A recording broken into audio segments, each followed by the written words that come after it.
C'est en 1640 que Jean Varin grava le premier louis d'or en France à l'effigie de Louis XIII, par la grâce de Dieu, roi de France et de Navarre. Sur cet exemplaire frappé en 1641, le portrait du roi âgé de 39 ans est très fidèle. Le buste est nu, la tête ceinte de la couronne de laurier, les cheveux longs sur le cou. Des louis d'or furent frappés à l'effigie de ses successeurs, à commencer par son fils Louis XIV, ici âgé de 52 ans. Au revers de ce louis d'or, l'écu fleur-de-lysée est sommé de la couronne fermée, symbole de la puissance internationale du souverain français. La phrase en latin « Que le nom du Seigneur soit béni » rappelle le droit divin de la monarchie française.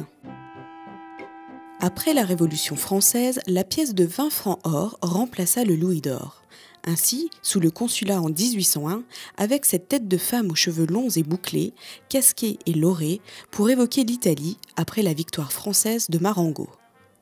50 ans plus tard, la Deuxième République française faisait frapper la pièce de 20 francs or à l'effigie de Marianne, sous les traits de Cérès, déesse antique des moissons, ceinte d'une couronne d'épis de blé et de feuilles de chêne, accostée en bas d'un faisceau de licteurs et d'une branche d'olivier, le tout réalisé par le graveur Merlet.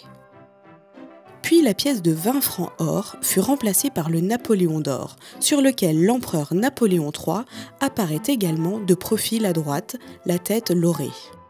Cette monnaie fut gravée par Albert-Désiré Barré, qui signa son œuvre en gravant également son différent, c'est-à-dire sa marque distinctive, sous la forme d'une encre marine couchée.